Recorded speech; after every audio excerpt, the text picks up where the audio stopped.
டாஸ்மாக் மதுபான கடையை எதிர்த்து திருப்பூரில் கையில் கத்தியுடன் இளம்பெண் தர்ணாவில் ஈடுபட்டதால் அப்பகுதியில் பெரும் பரபரப்பு ஏற்பட்டது. இது குறித்து விரிவான விவரங்களை நமது செய்தியாளர் பாலாஜியிடம் கேட்கலாம். பாலாஜி, ஏன் அந்த பெண் மதுபான கடை எதிர்த்து கத்தியுடன் போராட்ட களத்திற்கு வருகிறார்? அவரை காவல்துறையினர் என்ன செய்தார்கள்? அந்த பெண் என்ன சொல்றாங்க? யார் அந்த பெண்? நிச்சயமாக சதி. அதாவது திருப்பூர் பாண்டியன் நகர் பகுதியில் அமைந்திருக்கக்கூடிய டாஸ்மாக் கடைகளின் அருகிலேயே சட்டத்திற்கு விரோதமாக அதிகாலை 5 மணி முதலே மது விற்பனை தொடர்ந்து நடைபெறுவதாகவும் இதன் காரணமாக பலர் அந்த பகுதியில் காலை முதலே குடித்துவிட்டு பணிக்கு செல்லாத ஒரு சூழ்நிலை இருந்து வருவதாகவும் தெரிகிறது.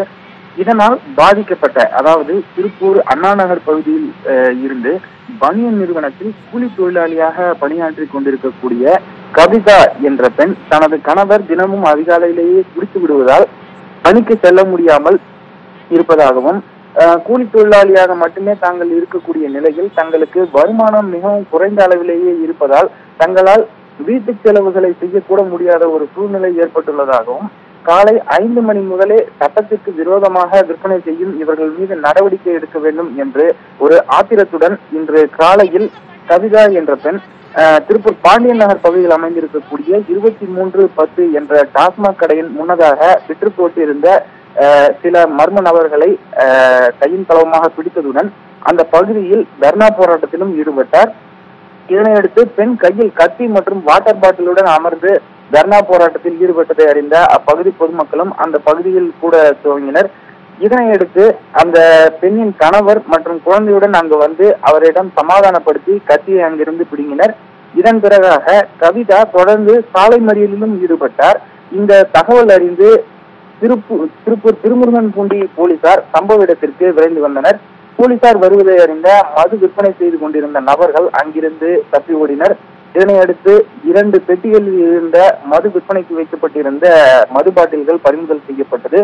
மேலும் கவிதா இது போன்ற பொது இடத்தில் எந்த விதமான முன்னறிமுறையும் இன்றி தர்ணா போராட்டத்தில் ஈடுபட்டது, மேலும் கத்தி போன்ற ஆயுதங்களை வைத்திருந்தது தொடர்பாக போலீசார் தற்பொழுது கவிதாவை திருமுருகன்பூண்டி காவல் நிலையத்திற்கு விசாரணைக்கு அழைத்து சென்றுள்ளனர். பாலாஜி, திருமதி கவிதா கத்தியை எடுத்து வந்தது தன்னுடைய கணவரை மிரட்டுவதற்காகவா அல்லது அதிகாலையிலேயே 5 மணிக்கே மது வாங்க வந்த குடிமகன்களை மிரட்டுவதற்காகவா? அவர் மீது ஏதாவது நடவடிக்கை என்பது காவல்துறை எடுத்திருக்காங்களா? மது விற்பனையை அதிகாலையில் செய்த கடை ஊழியர்கள் மீது நடவடிக்கை ஏதாவது எடுக்கப்பட்டிருக்கா? நிச்சயமாக சுதி. அதாவது அந்த பகுதியில் தொடர்ந்து மது விற்பனை நடைபெறுகிறது, தனது கணவரும் தொடர்ந்து குடித்து விட்டு வருகிறார் என்ற ஒரு ஆத்திரத்தில் முதலில் கத்தியை எடுத்து வந்ததை தவிர்த்து அவர் அந்த கத்தியை எந்த விதத்திலும் பிரயோகிக்கவோ அல்லது யாரையும் மிரட்டவோ இல்லை.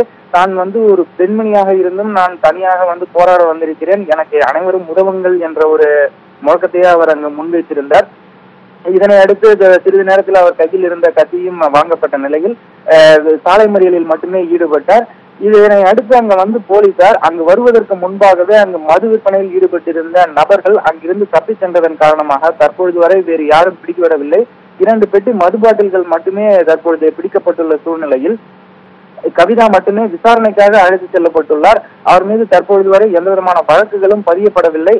அவர் எச்சரித்து அனுப்பப்படக்கூடிய சூழ்நிலையும் தெரிகிறது.